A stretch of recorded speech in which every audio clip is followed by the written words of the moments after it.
both here ask the same question. Tim, I'll start with you. Your take on Facebook versus Twitter. Who's right?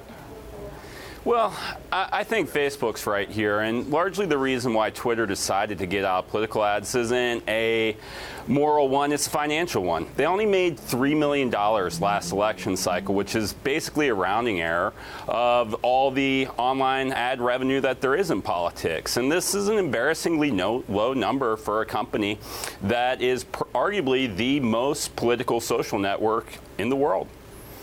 Jason, your thoughts? Well, I think both companies' approaches are actually problematic. What we're seeing here is sort of an abdication of their responsibility.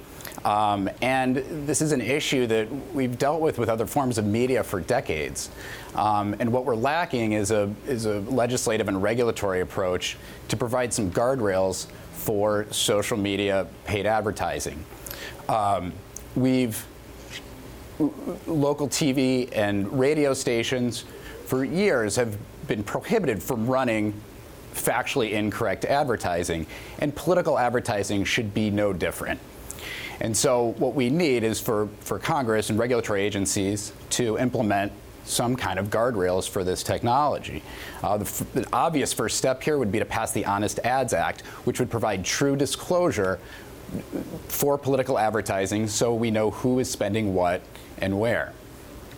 Tim, I want to take a step back and take a look at Facebook in particular, who has taken a stance on this.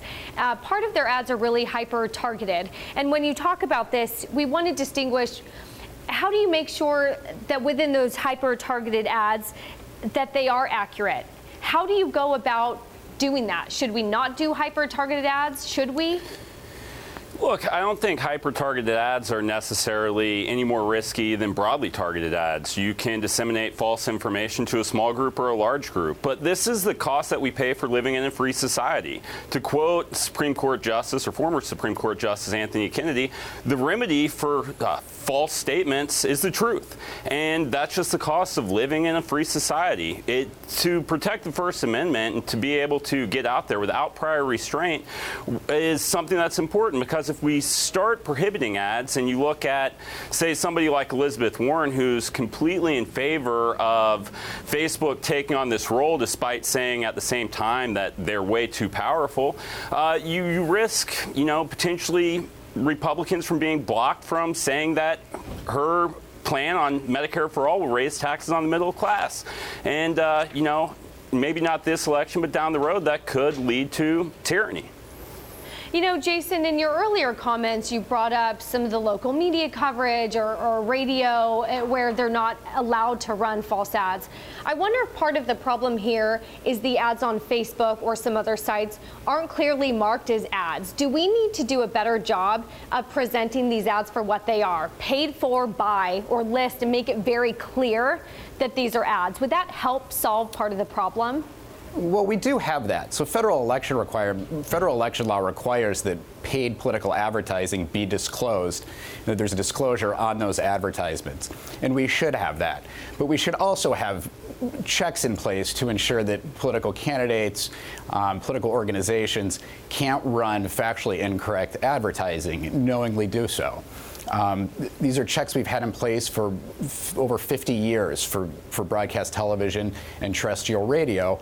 And we have a new technology with social media that's still in its infancy, and it's proven to be remarkably powerful in its ability to change people's opinions.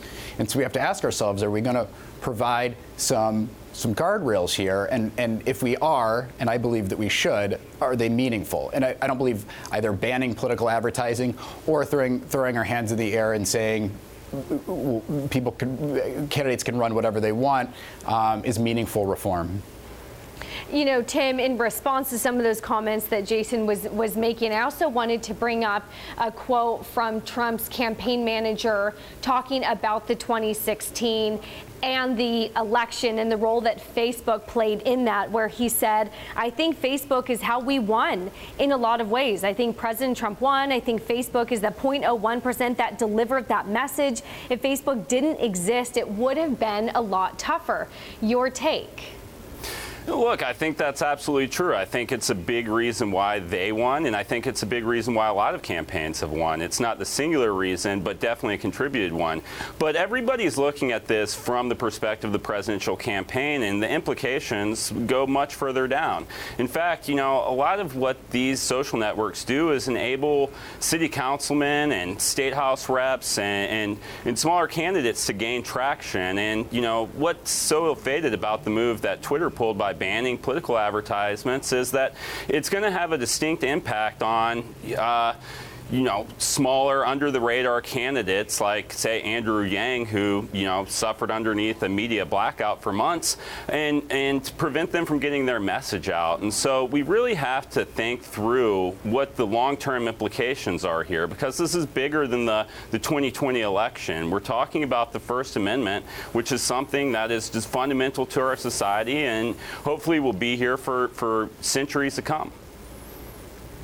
Jason, finally here, as you sort of take a look out at the landscape and the Democratic committee, where are they in catching up with online spending? We remember Barack Obama was very tech savvy. He came out and was really able to get that niche younger audience, in part because of technology and social media.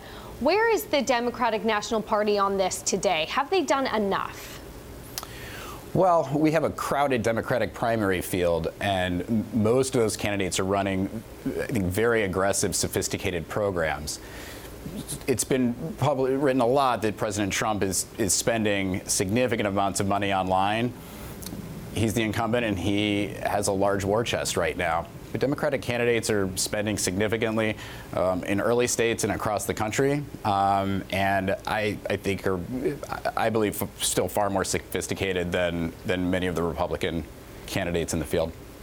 Tim, earlier in the conversation, Jason had said that some of this solution to all of this could be more regulation. I just want to give you a chance to comment on if regulation looks like the right answer in your opinion. Look, I'm always hesitant to adopt regulation around speech. If you look at a common thread between totalitarian governments, it's that they have a ministry of truth, a ministry of information. Do we need to implement that here, and do we need to have government regulating speech? Look, false advertising and fake claims made by political candidates isn't a new phenomenon. It's been something that is dated back to ancient Rome and ancient Greece and to the very origins of democracy. We're a society that knows how to handle this, and I don't think a regulatory framework is necessarily something that we need added on here.